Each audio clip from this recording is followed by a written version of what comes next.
We know that your brain receives information about your body from the environment, from your sensory organs such as your eyes, your ears, and your nose. But did you know that the muscles in your body are also sensory organs? As your body moves, muscles stretch, and this information is sent to your brain so that it knows what your body is doing. When you think of muscles, you probably think of your biceps and triceps. You won't necessarily think of the small muscles close to your spine and skull. These small muscles do in fact play a very important role.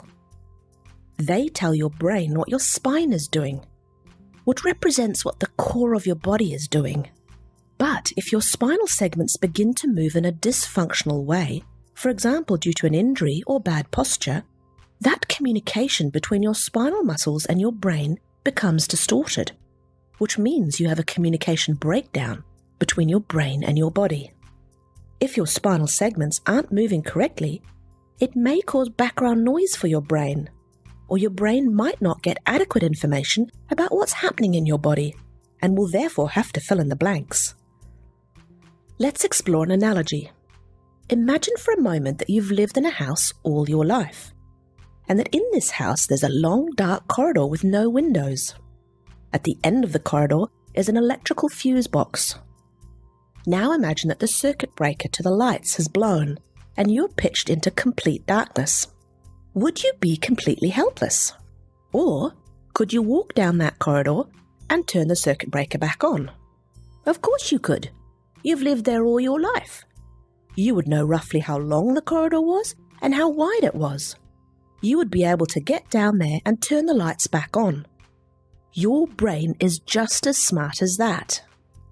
It can function even if there's parts of the body that it cannot see. It will be able to function and control those parts of your body because of its past experience. But now imagine that before those lights went out, your kids had left a bicycle in that long corridor that you had not seen. What would happen in that scenario? You would likely fall and hurt yourself. And this is what happens when the brain is not fully aware of what is going on somewhere in your body or in your environment. You could end up having an accident or hurt yourself. This is where your chiropractor comes in.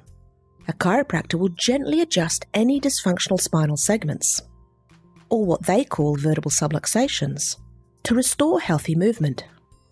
This can improve the communication between your brain, your body, and the environment. It's a lot like rebooting a computer. When your brain can accurately perceive what's going on inside and out, it can better control your body for the situation at hand and move muscles in the right order. This means your body moves accurately, you have fewer accidents, and you can function and perform at your best.